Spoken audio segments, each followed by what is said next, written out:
Hi, everyone. Good afternoon. It is my great pleasure to welcome you to the 15th Annual Economic and Political Outlook for the Americas. My name is Camila Maldi, and I have the privilege of serving as a director at the Canadian Council for the Americas and as a lawyer at Dentons Canada. On behalf of both organizations, I want to thank you all for joining us today for what promises to be an insightful and thought-provoking discussion. This event has become a key platform for business leaders, policymakers, and experts to assess the evolving political and economic landscape of the Americas, a region that continues to shape global markets, investment strategies, and policy decisions. The Americas stand at a critical juncture right now, with dynamic economic shifts, political transformation, and emerging opportunities in sectors from energy to technology. Staying ahead of these trends is more important than ever. This is precisely why today's discussion is important. At Dentons, we are proud to play a role in facilitating these conversations. As a global law firm with the largest footprint in Latin America and the Caribbean, we understand the complexities and opportunities of the region, and we are committed to promoting and defending our clients' interests in there. Likewise, in the Canadian Council for the Americas, we are dedicated to fostering dialogue and engagement between Canada and Latin America. We believe that strong relationships, informed decision-making, and a strategic partnership are key to sustainable growth and prosperity across the region. Today, we are honored to bring together a distinguished group of speakers and experts who will share their insight on the economic and political outlook for the Americas in 2025 and beyond.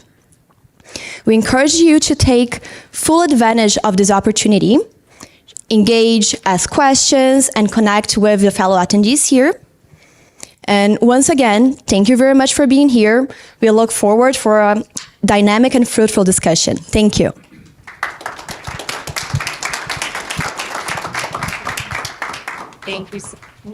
Thank you so much, Camila, and welcome everyone. My name is Marta Blackwell. I'm the Vice President for the Canadian Council for the Americas, and it's my pleasure this year to actually be joining the stage to co-moderate with our President, Ken Frankel. I'm just going to start off by introducing our esteemed panelists. We have next to Ken, we've got Jonathan Hausman, Chair of the CCA and Chief Strategy Officer at Ontario Teachers Pension Plan. Next to Jonathan, we have our new panelist, Ula Petimpuro, and she's a principal of Compliance, Forensics, and Intelligence at Control Risks. We've got John Price, Managing Director of America's Market Intelligence, and Eduardo Suarez, I'm sorry, I always forget this title, Vice President of Latin America Economics at Scotiabank. So with that, I'm going to hand it over to Ken to get us kicked off. Thank you. You don't have to do it. You will do this. Oh, thank you. It's automatic. Yeah, the older I get, the more help I need with the microphone. It's remarkable. Thank you, Marta. Thank you, Camila. Thank you, Dentons. You always make a wonderful presentation, set the beautiful platform for us to have this. And welcome to many people we know who will be watching the video of this from throughout the Americas and even parts of Europe.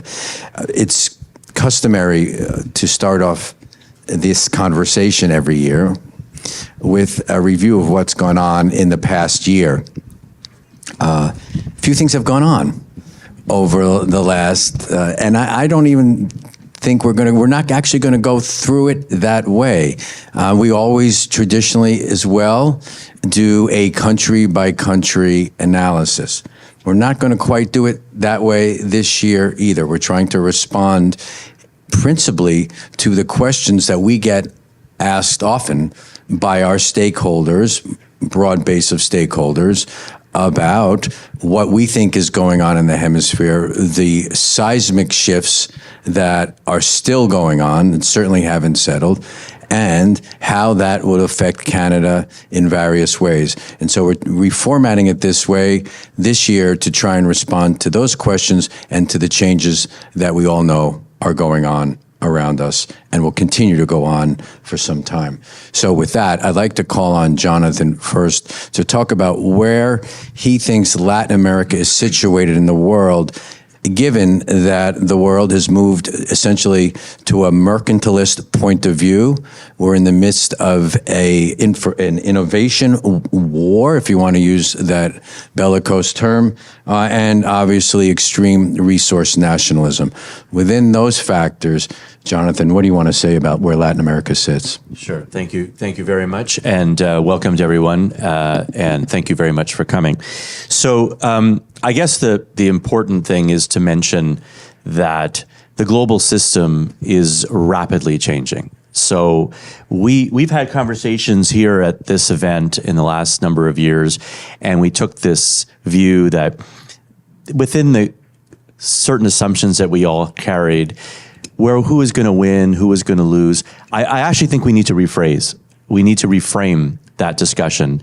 The system, the global system, is now moving rapidly towards, as you've indicated, Ken, towards a neo-mercantilist system.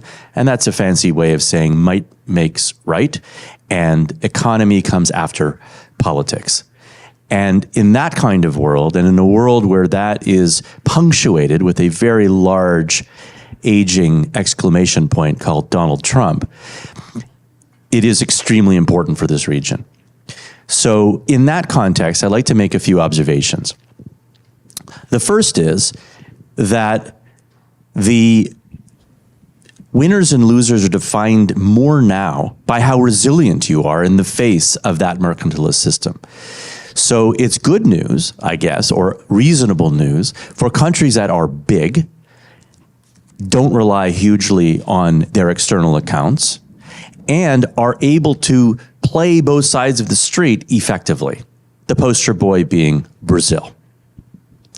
It's not so good for smaller countries that are deeply integrated into a withering global trading system that the administration in Washington does not believe in, and has a very large reliance upon open tariffs, aid, and various other accommodations from the United States. The poster boy for that would be Panama, a country that is being pointed at as you are too close to China. You've got $2.5 billion of FDI, the largest amount of revenue other than the United States for traffic through Panama is China, and we're going to punish you. So that's the first frame. The second frame is there are a lot of big countries, actually, or relatively big countries, that have relied upon the outsourcing phenomenon. Colombia comes to mind. Mexico comes to mind. Costa Rica comes to mind. And in those countries, there is this very, very powerful sucking sound back to the US of these kinds of jobs, not because they will be jobs fully employed by Americans, but because they're jobs that will be replaced by automation, and particularly by the advent of artificial intelligence. But that will take place in the United States. So that's a very negative force as well. So there's also a macro dimension to this. Trumpism is about tariffs. It's about, in my opinion, higher inflation and higher interest rates. And so generalized across all emerging markets, but the ones we're focused on here in LATAM, that is not good news, even for the bigger countries like Brazil. The last point I want to make is, though, just in case I've got you very feeling down in the mouth, is, there is a closet filled with dirty shirts in the global emerging markets. And it could well be that there are a number of countries inside Latin America that are the least dirty of those shirts for investors like ourselves and other emerging market investors. Why? Because if you are in emerging Europe, you've got a security problem. If you're in a country like Moldova, you're not worrying about the trading system. You're worrying about whether Putin decides that he wants to have you for breakfast. If you are in certain parts of Southeast Asia, I would say an increasing portion of Southeast Asia, you are concerned about this crushing sound between being ground between the US and China and the domination that increasingly China is experiencing. A poster boy for that is Indonesia, where it's about the minerals, stupid. And if you're in South Africa, you're much more worried about a decline in institutionalization and essentially everybody forgetting about you, except Russia, with friends like those. So actually, I think there is optimism, but it's going to have to reframe entirely within the new political economy, and some will win and some will lose, but there will be winners. Thanks so much, Jonathan. We're going to change track now and go a little bit more to something a little closer to home and bring it over to Eduardo. Eduardo, as VP of Latin American Economics at Scotiabank, your clients must repeatedly ask you, what is the future of NAFTA, CUSMA, TMEC, USMCA, whatever we want to call it? And the agreement is obviously up for official renewal in 2026. All three governments must reapprove the agreement, and the jockeying has already begun, as we're all aware in this room. What is your take on that? What do you think that renewal is going to look like? Where do you think that conversation is going to go? Thank you. I guess there's three potential ways it can go. The one I see almost zero probability is Trump uses Article 34.6, sends a letter for the 6-month notice and terminates it. The most important thing there is reality. The importance of Canada for states in the north and center of the U.S. and the importance for Texas of Mexico is ridiculous. Even though Mexico only accounts for about 1% of U.S. GDP in the trade relationship, and the flip side of that is a 30% relevance of the U.S. for Mexico. The reality is of that trade Mexico has over 80% is with Texas. And the strategic importance that Texas has in U.S. logistics, in energy growth, and even within the Republican Party, I think, means that option is out of the table.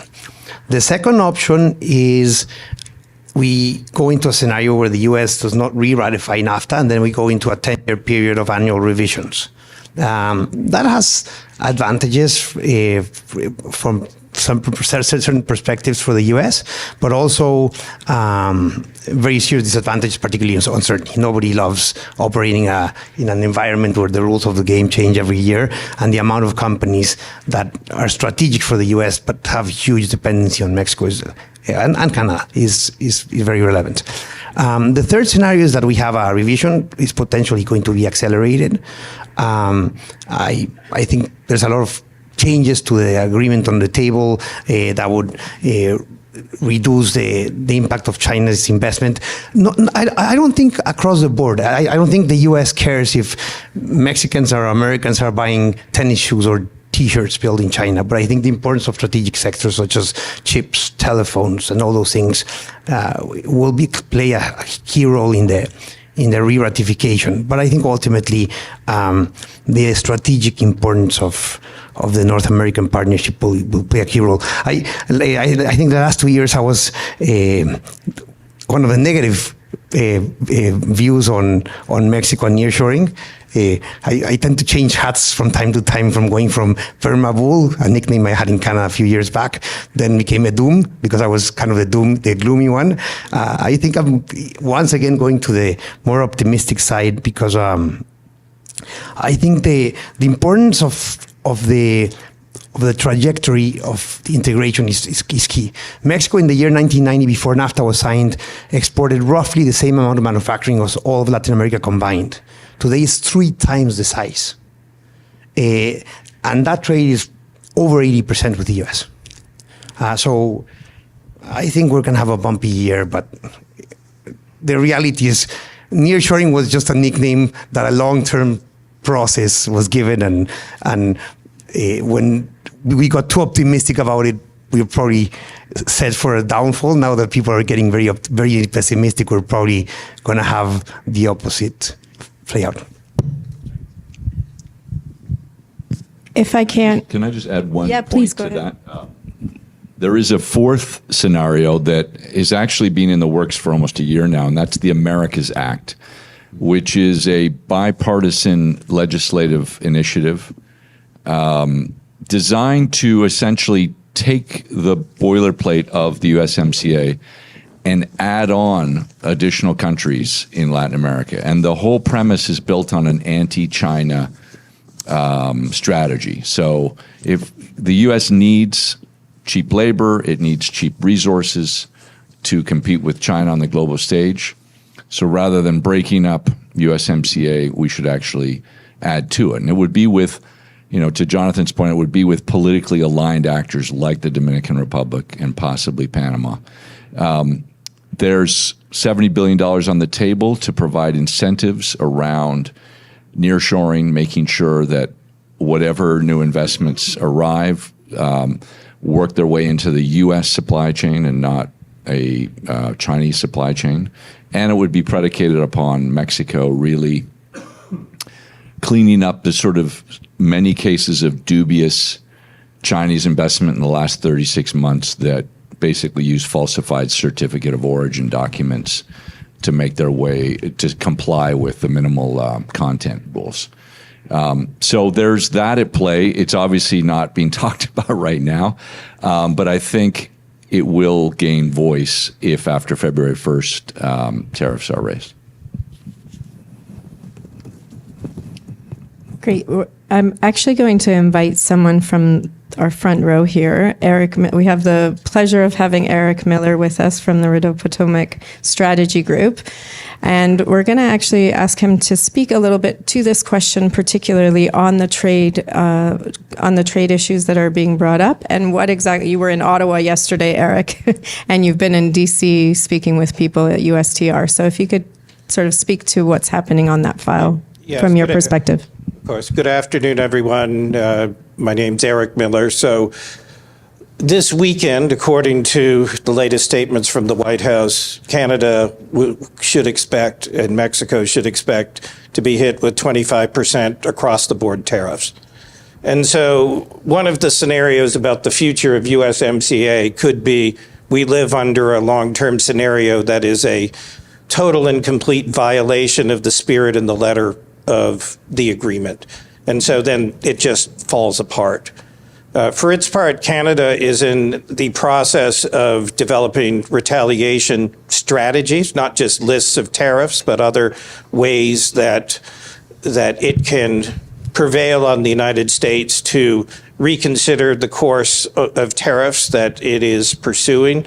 You will see very significant effects, particularly in places like the Midwest, where the calculations from Natural Resources Canada are that the price of gasoline will go up 75 cents a gallon because oil from Alberta has to pay a tariff when it's coming into the refineries in the Midwest.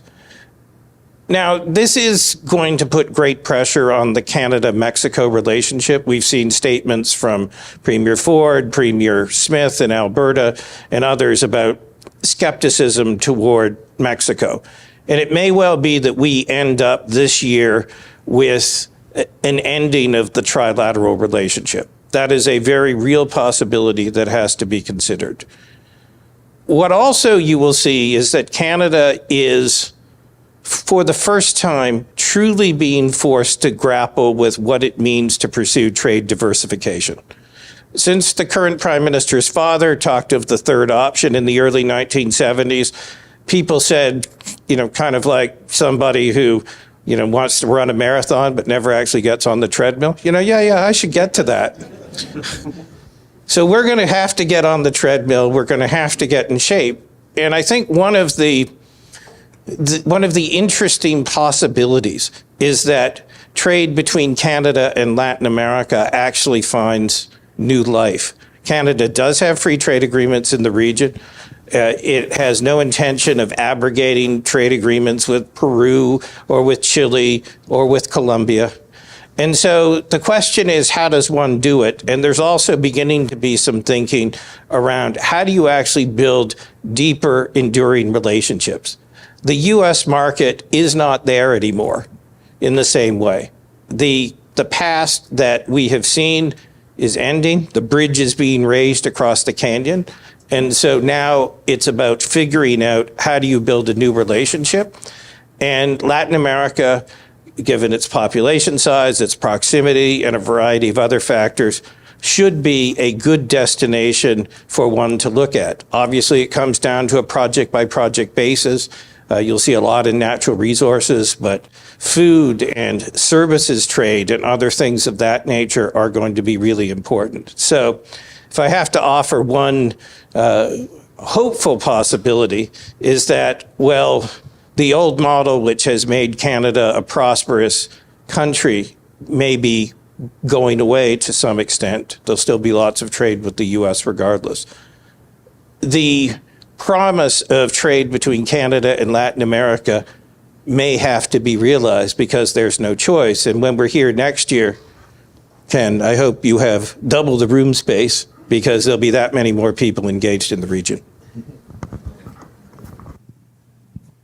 Could I call it Carlo Dade now, who at the Canada West Foundation, who's looking at this with the Western Canada point of view? From the full Canadian point of view, of course, but a specialization in Western Canada. Let me say that. From the part of the country that matters the most, right? Sorry, it's part of my current job description to slip that in every time I'm back east. So yes, I'm with the Canada West Foundation, but next month I'll be with the School of Public Policy at the University of Calgary. We're setting up a new international center there, and we're working very heavily on North American relations. So just a couple comments in regard to what the panel said. We've done a lot of work at the Canada West Foundation, not necessarily on understanding Donald Trump, but on understanding the America First movement, the coalition of think tanks and others who are working to build policy for the Trump administration. We've been on this for a few years.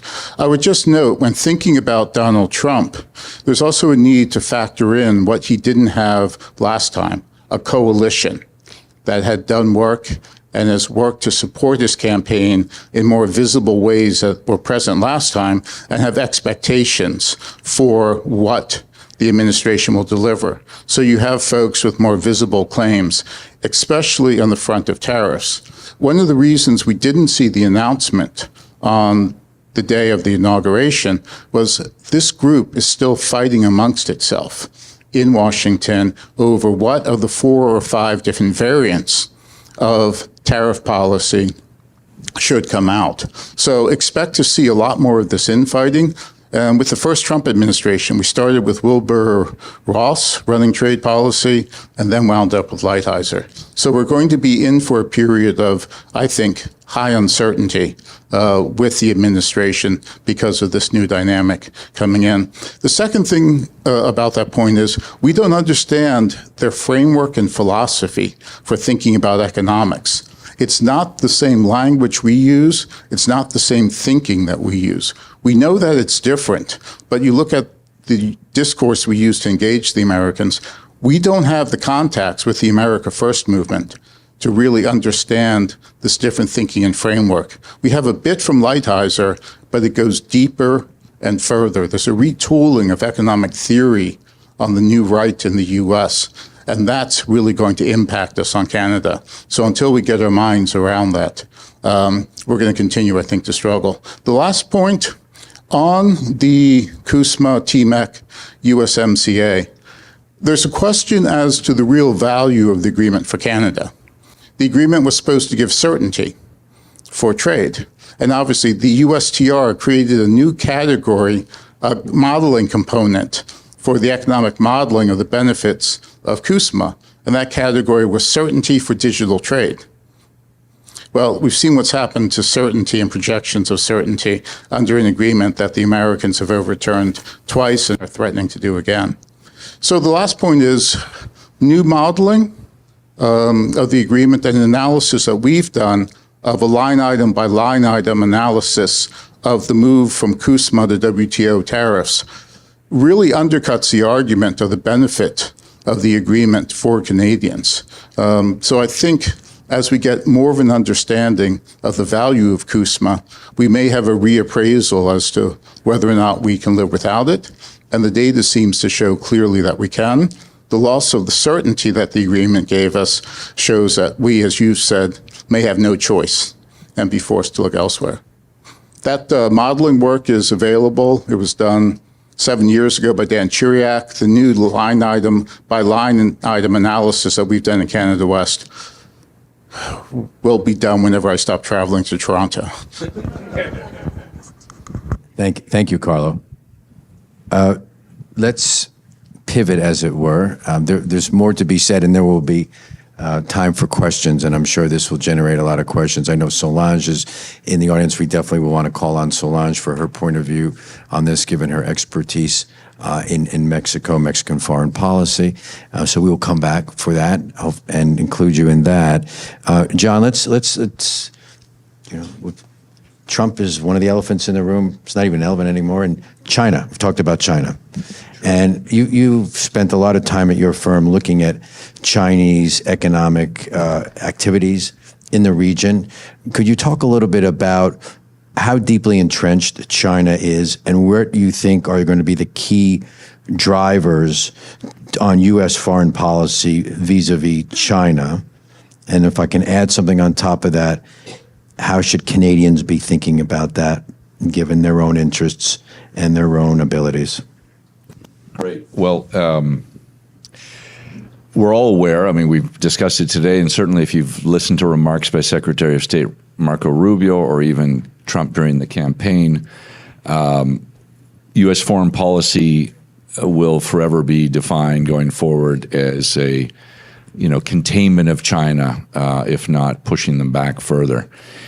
And however, we'd be wrong to believe that this is somehow a Trump invention. This has been brewing for 20 years, and it was just a matter of time. If you think about U.S. foreign policy and what defines it, what are the levers, there's really three. There's the U.S. military and their concerns. There's the U.S. political class and the think tanks and others who sort of feed their thinking. And then there's the U.S. corporate interests. And the U.S. military has been raising alarm bells about China's growing naval capabilities and all kinds of their technical capabilities and their reach and their building of military infrastructure in other countries for quite some time. There's been a political class that's being divided. It's either being people who had a sort of benevolent view of China, but then there's been others who have also been sounding the alarm. What has changed is the U.S. corporate mindset. For years, U.S. corporations were hesitant to criticize China because the promise of China as a market was always something in the back of their minds, and they didn't want to cut themselves off from that market. But industry after industry has discovered that the Chinese market is not winnable for them. And at the same time, Chinese competitors are now encroaching on regions of the world that the U.S. have relied upon as their own markets. And Latin America, of course, is one of that. And so now U.S. corporate interests are, okay, enough playing nice with China. We agree, we support an anti-China foreign policy. And so we are seeing that China, over the last 25 years, has moved in different stages into Latin America. It began by trying to secure long-term supply of commodities to keep manufacturing in China going. Manufacturing must work in China. It must be competitive either through cheap inputs, cheap logistics, and a cheap currency, because if Chinese people are made unemployed, then political risk rises in China. There is a unwritten contract as a Chinese citizen that you will put up with an encroachment on your individual rights, so long as your economic future is secure and that your children have even greater opportunity than you have. You take that away, and tolerance for Chinese government tactics goes away as well. So China then moved, China's next big play was after the financial crisis, they had to create, and they did create, the world's largest engineering economy in the world, built massive infrastructure across China, indebted China to record levels, couldn't keep those people employed, so they invented Belt and Road. Belt and Road is basically to keep Chinese people employed in other parts of the world. And Latin America was a part of that. And that included building ports and railways so that those commodities coming out of Latin America could more economically reach China. And then China moved from being a maquiladora to developing its own brands. They have 50 car companies in China today, but they can't seem to sell those products very easily in rich markets, so they look to middle-income markets. And so Latin America becomes important for that. And then the digital economy. And throughout this process of expansion, which has really been based upon satisfying needs in China, the U.S. now perceives certain areas of threat. One is Panama. And the reason Panama is important that if somehow, and it remains to be seen if this is really viable, if the Chinese can close the Panamanian port, then half of the U.S. naval military assets are kept out of play of the Pacific theater. So if China invades Taiwan, half of the U.S.'s naval capabilities cannot address that problem because they're on the Atlantic Ocean. The same goes for Chinese expansion into Caribbean ports. Another, of course, we've talked a little bit about the innovation war. Well, at the bottom of that supply chain are key critical minerals, and we'll get into this more, but lithium, copper, rare earths, and nickel being the key ones. Those who control the supply of those and the purchase of those will control this future economy. Another is supply chain, and this is where Mexico comes into play. And the ability of Chinese suppliers, particularly of digital goods, of computer products that go into electronic vehicles and other, where the digital economy and the physical economy come together in products that we use and can be used to monitor our behavior, monitor our activity, collect data on us. These are all things that worry the U.S. administration. The ports, there are 40 ports in Latin America and the Caribbean where the Chinese have a presence. It doesn't mean they control those ports because a typical port has multiple terminals and multiple terminal operators, but they're there, which means that they can monitor the import and export of goods and know what's going in and out. And then just digital commerce in general. Chinese companies are winning in digital commerce in Latin America. 7 out of the 10 top websites in Brazil are Chinese owned. The U.S. is way behind. Amazon, yes, is a presence, but the many Chinese e-commerce sites are collectively much bigger than Amazon in Latin America, with the exception maybe of Mexico. So those are areas of deep concern by the Americans. What might they do? Well, we're seeing what they want to do in Panama. We're seeing what one of the asks they want out of Mexico is to take the Chinese out of the supply chain. We haven't seen much movement on critical minerals, and that is definitely an area where Canada can play a role in terms of helping to secure those. And, on ports, you're seeing really misinformed threats coming out of Washington, saying things like, well, if any product comes through Chancay port in Peru, we won't accept it into the U.S. That doesn't really speak to the economics of a port. That speaks to the economics of a product and of trade. So there's still a lot of misinformation around there, but certainly, Canada will be crucial on the critical minerals, and I know we're going to delve into that a little bit more. Thanks so much, John. We're going to turn over to Ula now to start talking a little bit about some other things that you're looking at right now in terms of risks. Obviously, your clients are strategic investors, and they're looking and operators across the region. So, if you could speak to a little bit, what other risks are you looking at in the region, and what are the main ones that you would highlight? Mm-hmm. Sure. Thank you, Marta. Yep, you can hear me now. I would like to highlight 3 risks, and I would prioritize them as they are. No, I think the first one is really political stability. and the lack of the regulatory bodies being able to act in the region. What am I referring to this? There's been, in most of these countries, there's a pendulum that swings from the right to the left. There's a lack of a center. There are some outliers, of course, like Chile, but this has been a trend for the last 10, 15 years. I would say there's been a decrease in democratization in the region, right? And with that, what's happened is that the regulatory bodies are being weakened. In some countries like Mexico, there are regulatory bodies which are now being abolished. This is something that the ex-president AMLO began and which Sheinbaum is very much determined to continue. What has that ended up doing? There are, for instance, a telecoms regulatory body no longer will exist. Neither will the Transparency Commission, the INAI, which for us as investigators is a big source of information on government contracts, government touch points of companies. And this is a very worrying trend and something which we think will affect companies operating in the region. The second one that I would like to point out is being poorly positioned in this global trade war, which looks like is going to start, right? There are countries like Mexico which probably don't have a choice. Where are they going to stand with the United States or with China? There, the decision has basically been taken for Mexico. But in the region, each country will have to take their own position, and they will have to look at their trade with China and their trade with the US and see how are they going to position themselves.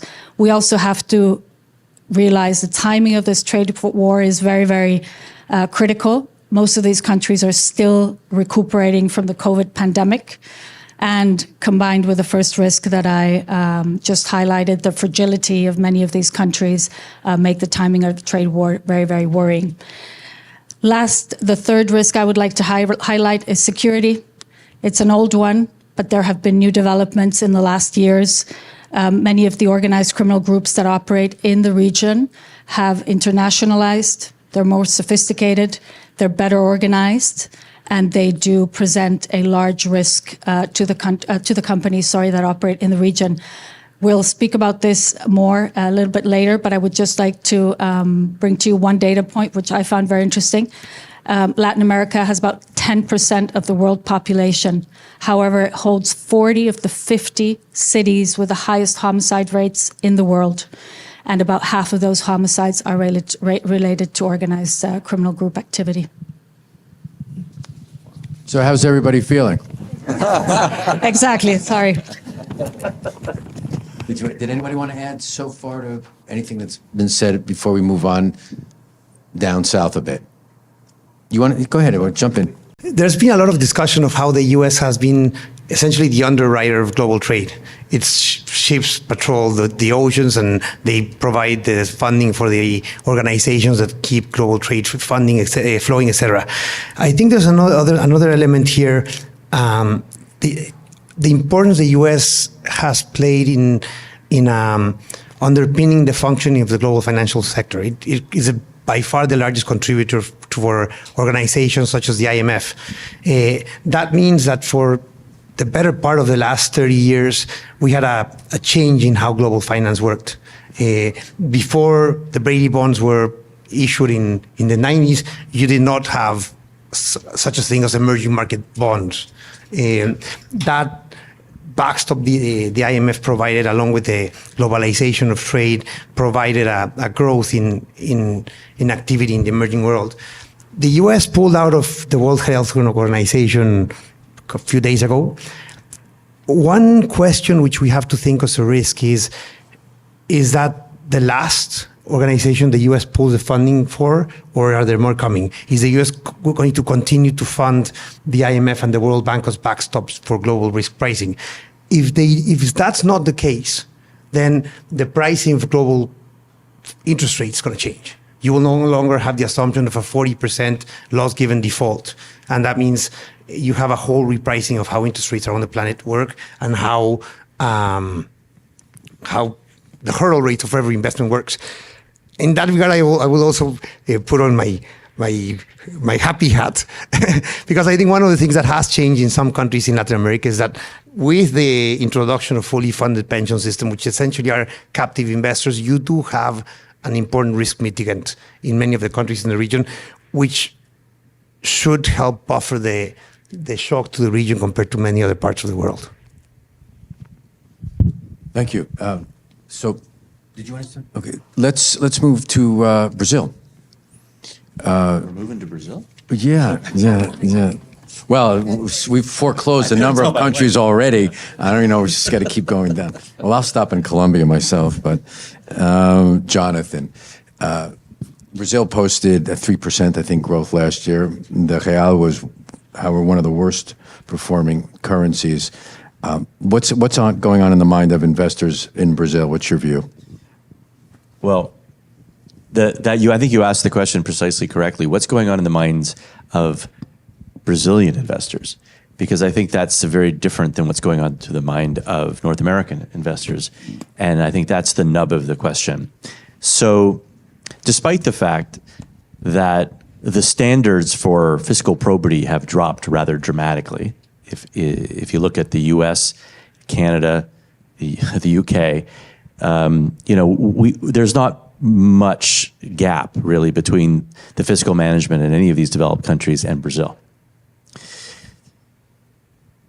But there's a psychological dimension that makes Brazil vulnerable to being clobbered like it's been clobbered.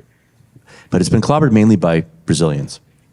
It's been clobbered by Faria Lima, Bay Street, Wall Street, and of Brazil. And I'll try to explain why.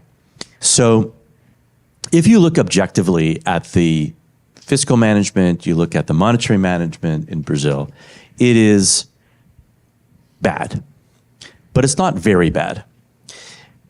And so I think this is largely a political phenomenon where the main financial actors in Brazil kind of got used to what good looks like under Bolsonaro. Now, I'm not saying Bolsonaro was a great president, but I am saying that there was this sort of sense of momentum towards the kinds of things, even under Temer also, with practically no political base, towards things that felt really good. Labor reform, administrative reform, a absolute solidification of the independence of the central bank, all these things. And now there was a sort of understanding in Faria Lima that Lula was likely to come back, but that he was the old Lula, the Lula of 2002. And I think he's not. That's not to say that he's off the deep end, but he's not the Lula that they thought he was. And so having tasted the smorgasbord of good policy under Bolsonaro, and Guedes in particular, and then being confronted with a balancing back towards a social agenda on top of an economic agenda, and some could even say predominating the agenda, the market punished and punished and punished. And that's when you've seen the currency get killed and the DIs go up, the interest rates go up. So that's the first thing you need to understand. The second thing is, however, that, I should say incidentally that if you look at the real rates that are implied by the market perceptions in Brazil, they're treating essentially Lula today in 25 like they treated Dilma in 15. And, I think we remember what Dilma was like. I don't think this is not the same thing. The question is where we go from here. And you've already seen the real begin to strengthen a little bit. That probably has much more to do with Donald Trump than it has to do with Lula. But I think from here, I think there's going to be a reassessment because the government is continuing more or less down the same path it was before. It'll have a negative 0.5% of GDP primary deficit, which is bad, but again, not very bad. It will probably not have a fiscal deficit larger than 9% of GDP. And most importantly, the central bank continues to do the right thing. Now, that means raising interest rates over and over again, but that independence is still solid. So I guess what I'm saying is it's like I'm trying to herald mediocrity and trying to avoid the overemphasis that you get, on the negativity that you're getting from Brazilian investors. Am I saying that Brazil's a great bet? I don't know. At a real of 5.85? Maybe. Maybe it is. So arbing those local and international dynamics is an important dimension of investing in Brazil, and you're in the middle of it now. Thanks, Jonathan. We're going to go next door to Brazil now, and I'm going to invite John and or Eduardo to pipe in here. So in Argentina, Milei, there's been a lot of talk of Milei, but inflation has decreased. And I'm just wondering if you could, I'll invite John to speak first, or Eduardo. Fantastic. Okay. Eduardo, if you want to speak a bit to the Argentine peso and where you think that is, like, maybe you have a crystal ball. Will it work? Will it last? The Argentine one is particularly difficult to get right. But I think Milei is doing a lot of the right things that need to be done. Argentina arguably had the most spectacular economic collapse of the past 200 years in the planet. In 1970s, it was an economy larger than Mexico's, an income per capita 60 years ago that was similar to Canada's. If, for example, we look at the Global Wealth Report published by Allianz, the average US citizen has 250,000 euros of net assets. The average Canadian, 120. The average Argentine has about $1,500. So enough money to spend a night in a very fancy hotel in San Miguel Allende. So they needed a critical, like a shock theory. They've been doing the fiscal adjustments. They've been cutting entitlements. I think Milei has been doing a lot of the medicine that was necessary. For me, the big question is there runway long enough so that he can finish delivering the things which are missing before you have a social collapse and his support coalition implodes? I think maybe the biggest mistake he has made so far, and I think Macri did it as well, is not resolving the issue of the pension system. If you don't solve the issue of the pension system, you don't have a captive investor base. And if you don't have a captive investor base, whenever uncertainty rises, the last person out of the room switches off the lights. And I think the big question is, will Milei's reforms start to deliver benefits to the average Argentine, offsetting the pain that they've already gone through before things get ugly? But so far, he remains a darling of the region. He also, I think, is one of the two leaders in the hemisphere which has been spared the anger of the new president in the United States, so that reduces the uncertainty that the Argentine peso will go through for the next few days, so for the next few months. So I think we have a few months left of happiness. Whether that lasts into 2026 and beyond is, I think, anybody's guess.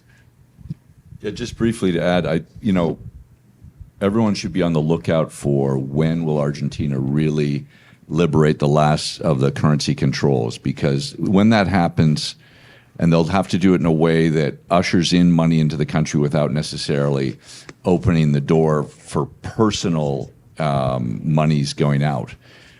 Because there's a lot of big funds around the world that would love to invest in Argentine assets, but by their own governance rules, they cannot because it's a control currency, and certainly removing those controls would bring in a lot more money. The promise of dollarization is still there. I think, and it's not my specialty, but my understanding is there's not enough reserves yet to sort of backstop that, but they're certainly getting there. And further to what Eduardo said, Milei is very bullish and he really understands that he needs to accelerate the development of dollar-generating export businesses, which, they're world-class leaders in agriculture, but mining and energy are the two areas where they're going to get quickest to bringing in more dollars. So that's key. The problem is none of those industries create jobs in the cities of any significance. So how many people can you put out of work by further cutting government spending, et cetera, and leave unemployed without finding jobs for them? So this is the race against time that he's under. The stakes are big, well beyond Argentina. If this works, then this ignites a libertarian movement in Brazil, in Chile, possibly in Colombia the next political cycle. Countries where there are bloated governments, where there are high debt levels, and in a world of higher inflation and higher interest rates, the economic pressures on Latin American countries with high debt levels will be even greater. And if the most, as you put it, the most disastrous case was able to turn itself around, then for everyone else, it's also viable. So and I'm pretty sure that Milei is making that case to Trump to sort of say, if you want more people like me and Bukele running countries in Latin America, you need to make sure my experiment works. Now, to what degree the Americans are willing to backstop or strong-arm lenders to make sure they're rolling over their loans to Argentina or whatever else the Americans can do remains to be seen. But that's what's at play. This is not just about Argentina. This is about that political pendulum in Latin America. I just wanted to add that this dimension, which we have never thought about as investors, as capital investors in the region, this dimension of a government strong-arming rollovers is as like almost was unthinkable 20 years ago. It wouldn't even occur to you. And I just think that, let's face it, market phenomena are all about cues and symbols and momentum. And sure enough, if that actually happened, you can be darn sure that a lot of investors, it becomes a self-fulfilling prophecy, I guess is my point.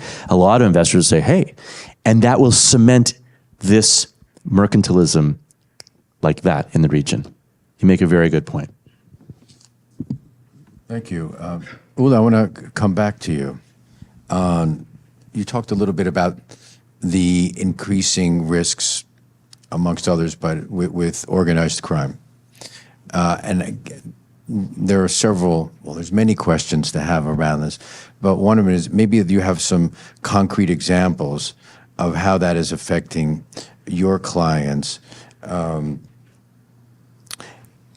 I guess more importantly is, are you at the point now where you're seeing crime in some countries, and you can even name where they might be, it is at such a level that is affecting the investment decisions that your foreign clients are taking about whether or not or how to invest in those countries? So I have the rest of the afternoon to answer? Yeah, no, actually you do. Yes, go ahead. No, I'll try to be concise. Security issues are definitely, and organized criminal activity is definitely affecting our clients, especially who have bricks and mortar kind of investments in the region.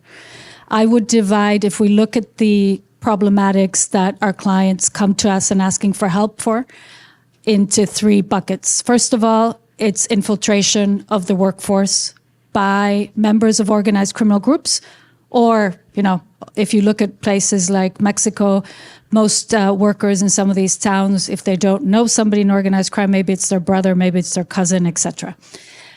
What happens, especially this happens at blue collar level workers, they become part of the workforce of international companies operating in these countries. They collect intelligence and information. What do they use it for? It could be used for transport robbery, theft, acting against executives, extortion, and not to even speak about kidnap and ransom. So it is an issue, and it is something that our clients are asking for help with on a continuous basis. The second one is really the infiltration of supply chains. So this is happening more and more as well as the organized criminal groups are becoming more sophisticated. So what do? They, for instance, create a transport company, trucking company, or they go to an existing supplier and say, you know what, you're going to sell your trucking company to me now, right? And then they go to the purchasing department and say, okay, so all trucking of your company is now going to happen through me. Otherwise, if you don't give me this contract, your family, somebody's going to get hurt, right? So what does the purchasing officer do? They give the contract and nobody finds out until you start to audit. And this, in the last 6 months, we've probably had one case a month where internal auditors start to conduct a standard audit into a supplier, let's say maintenance contract of 100 of air conditioning units in your plant.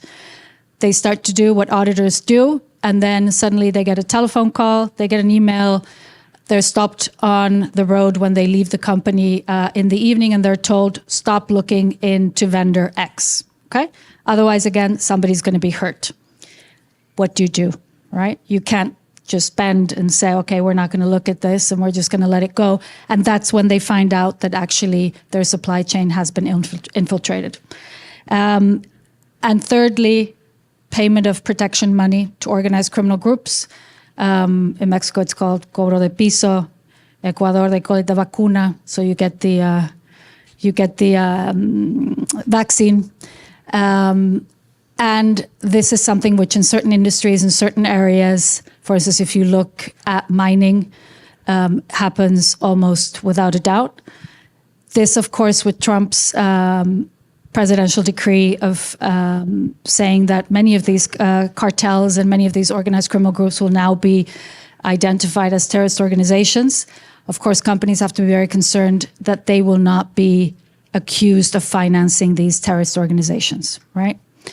If you look at places like Mexico, 10 years ago, actually the probability of you operating in the country and coming face to face with an organized criminal group was rather low, right? Today, it's not a question of if, it's a question of when, how, and with who, okay? So it is a risk, right? And again, I don't want to scare everybody away. And to answer to Ken's second part of the question, how much is this affecting decisions of businesses who are looking to operate in Latin America? And you may be surprised, my answer is very little, okay? Why? Because security risks can be mitigated, okay? And their outcome very rarely is catastrophic. So AmCham did a survey in Latin America on how much companies are spending on security on average, and it's 6 to 8% of their annual budgets, which is pretty high. But that means if you do your homework, security risks can be mitigated and you can operate in a safe manner in Latin America, whereas some other risks, let's say a local community closes your mine for 6 months, the results are pretty catastrophic. If you're Constellation Brands and you're suddenly told, okay, there's no water in this area, you're going to have to move your plant to another area of the country, that's pretty catastrophic. So again, security risks are worrisome. And of course, if you suffer, let's say, a kidnap and ransom event or something of sorts, of course, it impacts operations. But in the big picture, it's not catastrophic. You brought up mining. We're going to switch over to exactly that. So, John, in terms of, Canadian mining is obviously one of those sectors that's going to continuously be across Latin America, and particularly right now with the conversations about critical minerals. So let's talk about opportunities, taking into account the risks, but do you foresee Canadian mining interest in Latin America? How do you see those going, particularly if you also bring in the geopolitical aspects of the conversations between the U.S. and China as well?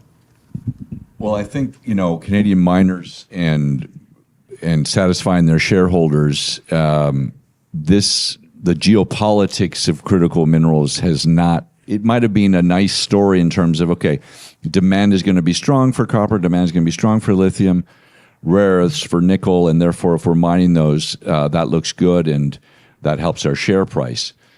But they have not, until very recently, been asked to take part in a new strategy to help present Canada as a key partner to the United States and as an indispensable partner, because Canada has far more mining interests and far more mining capabilities to go after those critical minerals than the U.S. mining industry does, for instance.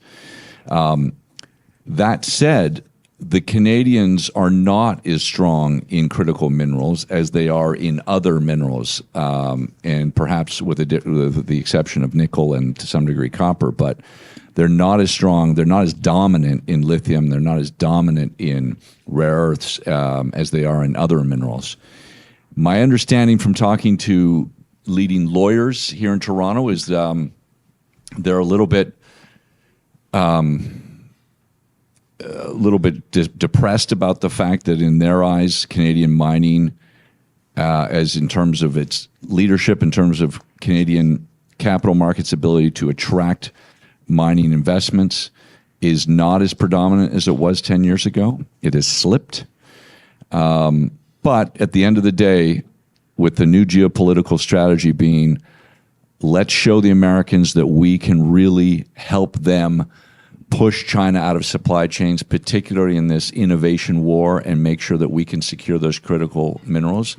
That's certainly a role that Canada can play. Now, the problem to that is if you do go and open a lithium mine and start selling lithium, who are your customers?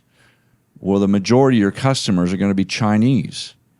So if the Americans say, we'll provide funding to you, Canadian mining company, to go mine lithium in Argentina, but you have to sell all of that lithium back into the US, and this is back to the bifurcated mercantile world, you might be getting less money for your lithium than you would if you sold it into Chinese supply chain.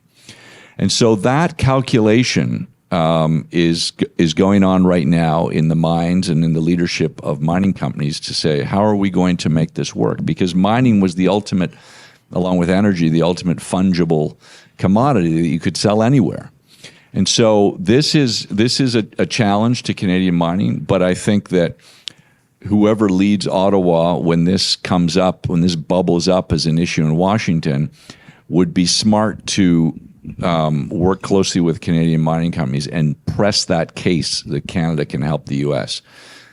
and try to figure out the details later, because that's really what's needed now. But this new potentially bifurcated world where the Chinese are developing solar, energy storage, electric vehicles, electronics that require critical minerals, and the U.S. and sort of a loose collection of allies are trying to catch up to the Chinese in these industries because we're way behind, is going to be a big driver of mining decision-making and how mines are developed and who their customer base is, and even how our products are priced in future. So it's a whole new world.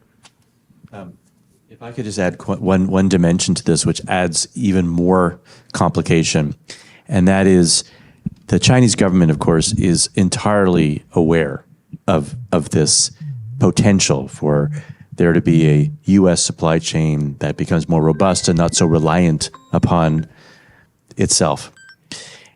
What they do, however, is they manipulate the price of these minerals by hoarding them and dropping them on the market at exactly the moment when somebody's looking for an economic return from activities in the West. And I cannot tell you the number of operators who have told me, without some de-risking, non-market de-risking for a broad scope of players in this space on critical minerals, our own system, which is a better system called capitalism, works against us. And so I think one thing we need to face is that we may actually find that the economics will diminish because of this bifurcation and because of the militarization, if you will, of these minerals in this innovation war as they get sort of dragooned into it. And so the margins might actually decline because the risks of getting overwhelmed by supply by China is still very present. Eduardo, did you want to jump in on that at all? Sure. Sorry. I'm very much on the Jonathan camp that we're going to see the way geopolitics affects the supply chains around the world massively. But there's another side to that, which I think when we move into a world which is structurally deglobalizing, when you go into a world where growth globally starts slowing, hurdle rates for capital start rising, and things like that start occurring, I think that's one of the factors that's going to slow demand for everything. I think we're in many ways going to go back to the world I lived when I was younger, when you open a closet and there was 2 pairs of trousers and 4 shirts, and living rooms were never refurbished, and cars were expected to last for 20 years. I think that world of there's 2 things that happen when the world is globalizing. The first one is supply chains become optimized. Costs fall, inflation falls, competition rises, markets become larger. When markets become larger, you have the number of consumers that you spread innovation between start to increase. And the periods when we've had big globalization in the world have been periods of huge growth and innovation. 100 years ago, we went from moving in with the wind and horses to planes, trains, electricity, power, telephones, telegraph, penicillin. A financial panic and a shadow banking system crisis in 1907 with a huge role played by a private sector player, and the last globalized concerted effort stepped in. We started a process of deglobalization. With that, innovation started slowing. A pandemic changed the social contract and was one of the triggers for a rise in populism and a change in the global order. This time around, we went from an economy where 25% of the global economy was trade. It went up to 63. We had a shadow banking financial crisis again, the last time that the great powers of the world played together as one team. We had a pandemic that changed or is in the process of changing the social contract. A deglobalization trend that has seen global trade fall from over 63% of global GDP to under 47% falling. A rise of populism, nationalism, mercantilism. And with that, I think we're going to have one. I guess there's good news in this. The world needs a little bit of a rest for the environment. We need to slow this rapid rise in how humans consume, and that can be one of the factors that offsets the need. Everything that's produced in a supply chain includes minerals and raw materials, and that can be one of the things that kind of offsets that trend. But it's going to be a long-term trend, like it's already been playing out for the last 20 years or so. Great, Eduardo. For a bit of good news, it's I don't know if people follow, but Neymar is going back to his boyhood club in Santos, and he's healthy to play again. So that's just a bit of the good news. That really hasn't come out yet, and I just thought it would be a good time to interject that. There are some elections coming up this year. If I'm not mistaken, Chile, Bolivia, and Ecuador. Every time I turn to sort of like tell us the horrible stories about crime and you know, et cetera, et cetera. Colombia is not till the following year, but the jockeying will already started, but will start in earnest in March, when those who are holding government offices will have to step down. In fact, if they want to put themselves forward in the presidential election, and we expect some of that will happen.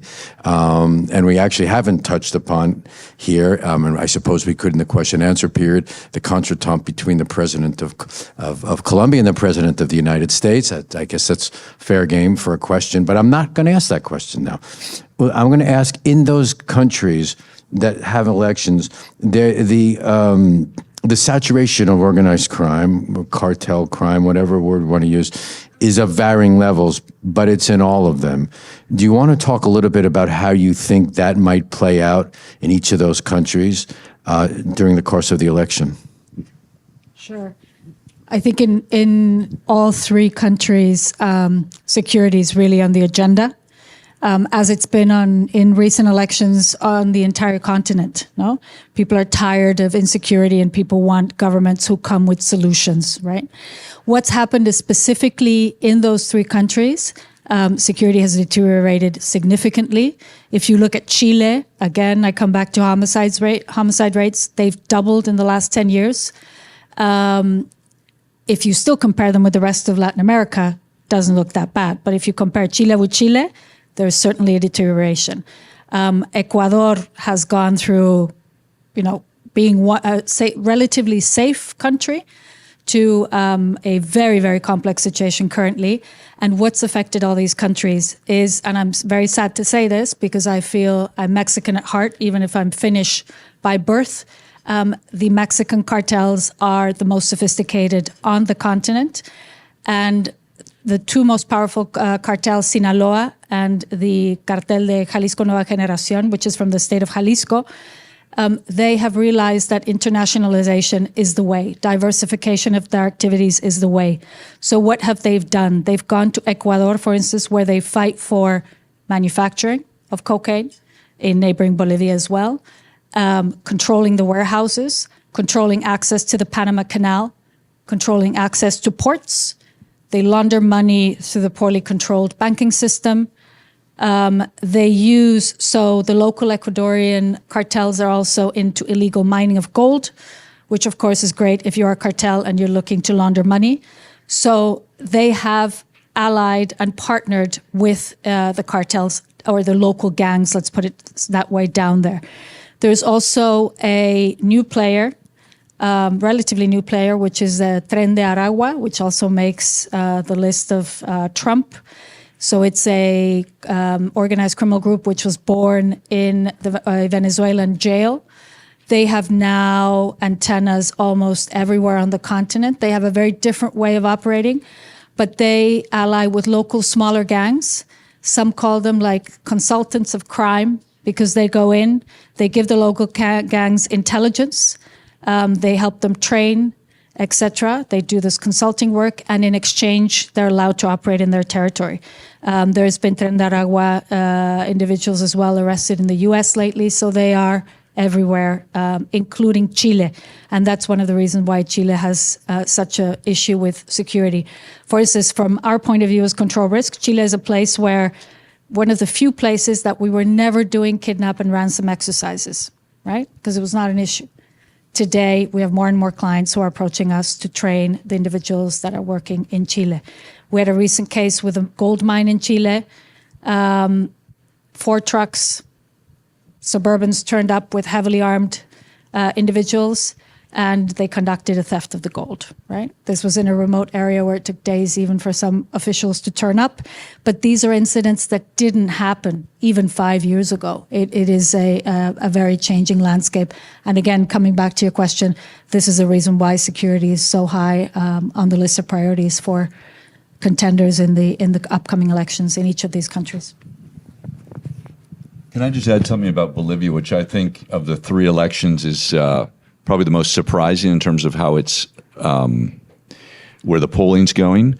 For years, we Bolivians and the rest of the world just was resigned to the fact that the MAS party was the forever party, and when Evo Morales had to give up the presidency and Arce came in, it was assumed that Arce would be able to continue because the MAS was a truly grassroots political party with really good entrenched control throughout the country. But basically it's been a unarmed civil war for the last year between Arce and Morales over the leadership of the MAS, and as a backdrop to this, Bolivia was one of the last countries in Latin America that had a tightly controlled currency. And it was always assumed that the currency could be defended because they had this massive surplus of natural gas sales that they were able to sustain. But when the national government basically nationalized national gas and didn't invest enough in it, that energy surplus turned into an energy deficit when you take into account the import of gasoline. And so their reserves have been dwindling, and they've been doing whatever they can. Arce is doing whatever he can to avoid a massive devaluation of the currency before the election this summer. But in doing so has made it impossible for importers and exporters to work. And that only strengthens the position of illicit businesses that can get their hand, that are liquid businesses, and therefore have, in a capital-starved country, become that much more powerful. We may, at this point, Manfred Reyes is polling about 38%, well ahead of both Arce and Evo Morales. And as a result, we may see Bolivia shift to the right. Now, why is that important? It's important because Bolivia sits on 22% of the world's lithium deposits and hasn't been able to mine an ounce of it because the government decided they were going to monopolize that business, and they don't have the capital and they don't have the know-how to do it. And without private investment in lithium, it hasn't gone anywhere. And a change in government may open up Bolivia to its true lithium mining potential, and that would be very interesting. Thank you. I think maybe just one final question, quick question, because we want to leave some time for questions and answers. But go ahead, Marta, do you want to? I just want to bring up there's an election in Canada coming up. And I'd love to sort of hear what I'll bring this to either, I'll ask you, Eduardo. So Canada will have a new prime minister within this year, and almost certainly from Alberta. So I just want to sort of get your take on what you might anticipate that would look like for the energy sector, particularly, and also with respect to trade and bringing it back to sort of the North America question in terms of the U.S. and Mexico. So do you want to opine on that? I think there's several forces which are going to be playing a positive role for the energy sector in North America. In the U.S., you have the election results opening up different sectors of the energy sector there. You'll have it. Possibly, it looks like we're going to have a similar, almost deregulation or elimination of barriers for some pockets of the energy sector here as well. In Mexico, it will also happen for different reasons. The stretched fiscal position of the Mexican government means that even though the country went materially backwards in the flexibility they had, by reversing the 2013 reform, you can no longer so easily become a self-generation player. But when you also have the fact that you now have your credit ratings start to come under pressure, your fiscal deficit rose from 3% of GDP to 6% of GDP, the government cannot go at it alone. So I would not be surprised if in the NAFTA negotiations, energy becomes a player. The Republican Party, it looks right now that the Canadian government also will be pushing for opening up the energy sector in the region, including Mexico, for private players. And it brings me back to something I had to do when I was starting my career in the government. The PDREGAs were a mechanism through which private players could invest in the power sector. It's an expensive mechanism compared to outright direct operation by the private sector. And I think because of the legal complexities of those mechanisms, and because in emerging worlds the recourse to international arbitration is so valuable, and because USMCA has an expiry date 10 years from 2026, Canada will also likely play a role in that. If you're a company doing a 20-year investment, do you really want your dispute mechanism to have an expiry date 10 years down the line? Or do you want to also have recourse to, for example, CPTPP, which does not have an expiry date? So I think elections throughout the region, fiscal dynamics, and those things are going to open up opportunities for private sector players. Thank you, Eduardo. Thank you, everybody, for being so patient. We have some time for questions and comments. There's a microphone here. But Solange, did you have the honor? Would you like to say anything about what you've heard so far? Thank you. No, thank you, Ken, and everyone. Completely agree with what you said, especially about Mexico. Something that I think we need to take into account when we analyze what is happening in the region is that some of the governments take their decisions because of political interest, of course. In the case of Mexico, for example, what is my principal worry about the decisions related to what is going to happen to the relation with the United States is that now the government is more ideological. And as soon as they start to be more in the ideological front, it is not just Mexico, it happens in all the other countries. They start to lose the interest for the economic reasons. They start to be more interested on the political and electoral front. And decisions that we might think should be logical in the economic front are not logical for them in the political and electoral front. So that is something that always I see in different analyses. Is something that we do not take into account, and it ended in a surprise. Like, for example, in the case of AMLO in the last in his term, these decisions of taking over the judicial power, everyone was like, at the beginning was surprised and said, well, it will not be like that. It will not be that bad. And in the end, it was. And it will be worse because of this.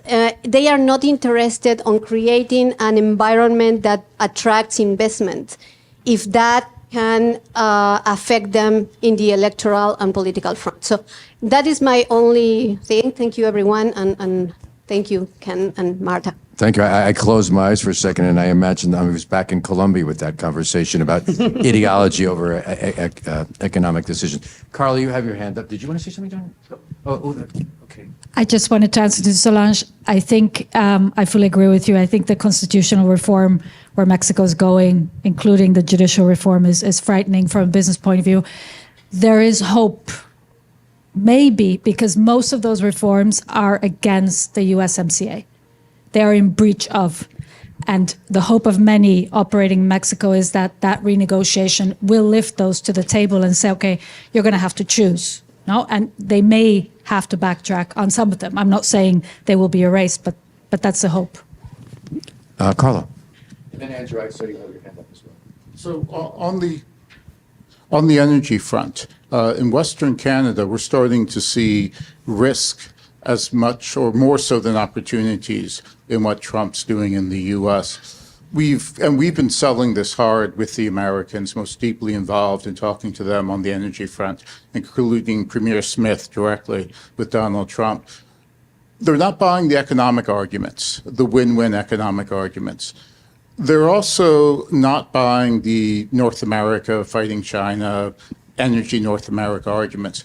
They're also betraying elements of promises made by the America First movement, groups like American Compass. So this appears to be elements of the America First movement that are convinced U.S. energy dominance means U.S. energy dominance, not Canada helping the U.S. to energy dominance. This has become ideological. It's completely left the realm, I think, of economics. The one good sign we see is the AI push and the demand for energy from data centers as being the one bright spot in this. Trump cannot increase oil production in the U.S. He cannot increase natural gas production. They've already opened up leases on federal land. We have more unused leases, more unused drilling leases or drilling permits than the Americans can handle. But the AI and the data centers, the push for demand for electricity and power for those is the one potential bright spot in the U.S. for us. Very interesting. Thank you. Andrew. Yeah, there have been a number of comments that have sort of gone around what seems to me to be the missing piece in talking about the, if I could call it the Trump revolution so far. Part of the ideological claim is what has been talked about in attacking China, its foreign policy and the rest of it, but the other piece of it is the denial of science and the ignoring of everything that has to do with the biggest problem we have and we're facing on the planet over the next years of what happens if we don't get control of what we're doing to the climate. And we've been talking around the edge, but I'd like to hear some more of the panelists' opinion about this. And there are sort of two elements that particularly concern me, I think. The first of them is by abandoning the stage of saying, no, we're not going to do anything about climate change, the U.S. is just abandoning a major portion of its battle with China. Because China is so bloody far ahead in everything that has to do with developing an energy alternative that all of those precious metals and the lithium and everything else will be going to China because they'll be the ones who need it and are producing for it and are selling around the world and are winning friends everywhere, where the second thing that I think is important that happens, which is what happens as the cost of disasters goes up and up and up, not just as it has in the last little while in the United States, or 2 years ago here with forest fires in Canada, but across the board, as it is going on, and we're kind of ignoring it. It used to be a big issue, but if you start tracking it, it's getting bigger and bigger every year, the number of disasters and the number of effects and the cost of running this. And that's a huge economic cost. And the mechanism for paying for it for most countries in the world has been through international humanitarian aid. And that's the other piece that's being attacked. So I just wonder, any comments about this on where we go with this economically? Can I try this? Yeah. It's a great point. The most of our efforts to combat this, whether it's the Paris Accord or others, is to try to curtail conventional energy and its use. But at the same time, because of AI, because of data centers, because of climate change and the use of more air conditioning around the world, electricity demand is now growing at twice the rate that it was just 15 years ago. So those are two incompatible goals. What is happening is the countries that have access to conventional energy will continue to tap them at full speed, but it still won't be enough to satisfy this new electricity need. So the brighter side of that coin is that countries around the world, particularly Asian countries, but also in places like Latin America, are developing renewables at such a pace that we're now at a point where you can produce electricity through renewables at far less than you can with oil or gas. The problem is storage and transmission. But the more that there's investment in those areas, the more the variable cost of those comes down. And we're already seeing the change. And the change won't be mandated by penalizing conventionals. The change will come from technology advancement and economies of scale that make renewables more viable. And it will be happening in countries like the Caribbean, Brazil, Chile, Central America. It won't be happening in Argentina. It won't be happening in Colombia. It won't be happening in Venezuela or Ecuador.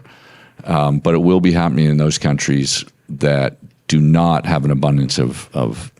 But you're right. The other factor is insurance, right? So the cost of insuring assets, the cost of insuring projects that are vulnerable to extreme temperatures, to extreme weather, will go up and up and up, and that will be that's the market trigger of change of behavior. But I don't see clearly the time of international accords and international agreements. We don't have that unless a truly catastrophic global event happens that changes that mindset. But I don't see us policing our way out of this. I see us market forces driving our changes in our behavior. Hi, Paula Sad from the Brazil-Canada Chamber of Commerce. Just would like to know if the panel has any insights in terms of the Mercosur, the negotiations, if they're still stalled or they're, looking like they're going to recoup. And also the role of organized crime in Brazil when it comes to industry, and if it's the same as the other countries, because I know they have expanded. So I don't know how that is playing a role in the industries in Brazil. Thank you. I'm happy to answer the Brazilian organized crime question. It's estimated that there's still, so if you compare the Brazilian organized criminal groups to the Mexicans, the Brazilians are 20 years behind. But the road is the same, right? They're going to get there and probably at an increased speed. But today they're still less sophisticated. There are alliances between the major criminal groups that actually don't call them cartels in Brazil with the Mexicans, mostly because drugs are passed through there to Africa and then further to Europe and and then there's an interaction with the European mafia. But I spoke before coming here, because I sit in Mexico City, quite far from Sao Paulo. I spoke to my counterpart in Sao Paulo, and he said that they've had rather little work related to organized crime affecting companies' operations or our clients' operations in Brazil, which is a reflection of the situation there.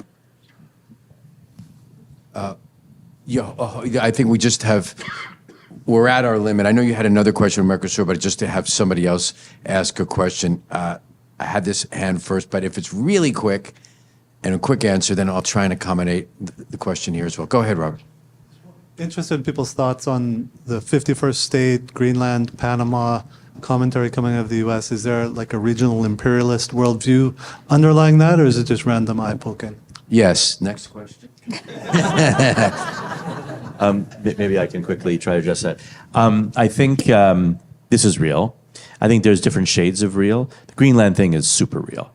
I think we have to change our frame of reference from the conventional perspectives on statecraft and foreign policy, and now think of it more from the point of view of there's the United States, and the United States has its own near abroad, just like Russia does, and the name of the game is this innovation war. And Greenland is chock full of all the stuff that's needed for that innovation war. And as far as the American administration is concerned, they're not doing anything with it. They don't need it. I do. And so I have more military might than they do, so it belongs to me now. Just because we didn't live through a period where these kinds of notions govern the world doesn't mean that they're not part of the architecture of human civilization. They are. Actually, I would say they are the default position. We've lived through the exception. So the Greenland thing is totally real.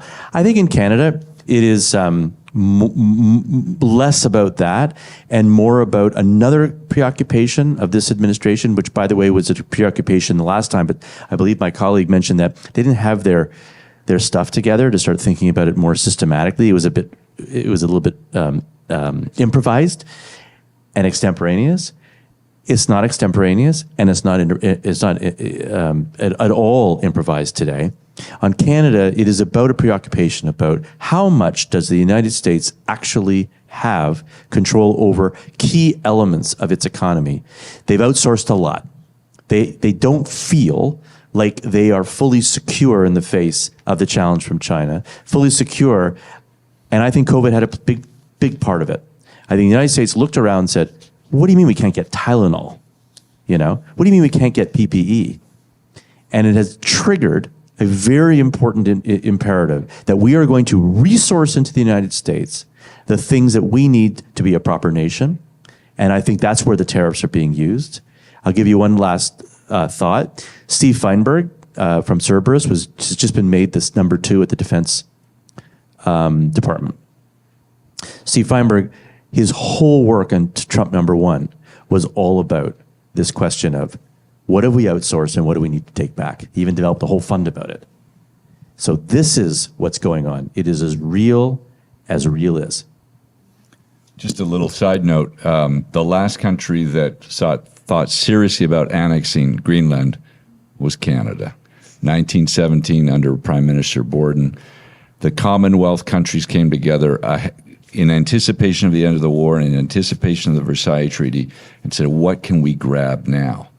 And eventually, that idea was dropped. But that's when, soon after, the Danish sold their Caribbean islands to the U.S., became U.S. Virgin Islands. So, like you said, 1918, the world map was redrawn. And since the Second World War, it's been relatively stable. But we may be going back to that era. Yeah. Last. No?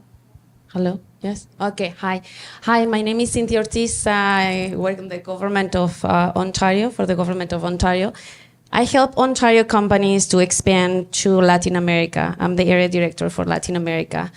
And my companies recently, after everything is happening in the US, are like the small and medium-sized company that initially thought to go after the US are now looking after Latin America as the first country to expand internationally. So that's good news for us, well, for me, because I have a lot of work. But also, they are very curious about the free trade agreement with Ecuador that is like right now in negotiations. I think 5th round of negotiations probably happening soon. So, like, what are your thoughts on that? Like, do you think, like, based on your experience with companies in Ecuador, Canadian companies in Ecuador, like once that this is finalized, this trade agreement, it will be much more attractive to Canadian companies? Wait until the elections happen, security issues. Just curious about Ecuador specifically. Thank you. John, do you want to answer that and then maybe add in a few other bright spots of what you see in terms of, and we'll end on that. Thank you. I don't know what the tariff treatment of Canadian products is today pre-agreement with Ecuador, but, Ecuador is a dollarized economy, and therefore it's a pretty stable place to sell to. I would say it's a country that imports a lot of it. Most of it's finished goods, so I think it's a great market. It's a small market, but it's a great market. I don't know about where they are in the negotiations and how much things get, interrupted. I am worried about the Mercosur-European trade agreement, and first of all, French farmers are always an issue, but now you've got Trump, who certainly doesn't want any of his negotiation power being taken away. So I think that trade agreement's in trouble.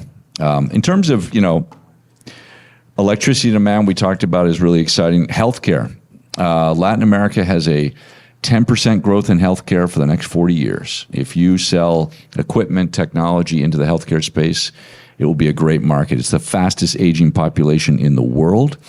The population over 60 will literally double over the next 30 years. I hate to, turn a health malady into a business opportunity, but highest rate of diabetes in the world, second highest rates of obesity in the world after the United States. Chronic disease is on the rise. So the amount of healthcare spend per capita in Latin America is going up, and up. Along with those demographics and that aging population is enormous opportunities for financial services, for travel services, for all the things that we worry about and spend money on as we age, which is basically our money and our health, and then how we spend our suddenly free time. So those are all amazing opportunities of growth. And, the other thing would be e-commerce. Latin America will have a higher percentage of e-commerce over all its retail than the United States or Canada 3 years from now. And it will continue to beat them. Why? Because the footprint of conventional retail in Latin America is very weak. And so if you want to buy any product and you don't live in one of 10 of the largest cities in Latin America, you either have to travel to a big city to buy that product or you buy it online. So the footprint of e-commerce will continue to grow at over 10% for the next 15 to 20 years. I think that draws us to a close. Again, thank you to our panelists. Every year we think it's even better than the previous year, and so I'm going to stick to that. I do believe it was very enlightening. This is a very complicated time, we all know, and hopefully there's some clarity, or at least a clarity on what some of these issues are and how they may be related. We thank Denton's again for wonderful hosting, and we invite all of you who aren't involved or on our mailing list to please consider to get more engaged with us, and certainly sign up on our mailing list so you can get the announcements for all of our upcoming events. Thank you for coming, everybody, and have a nice rest of your afternoon.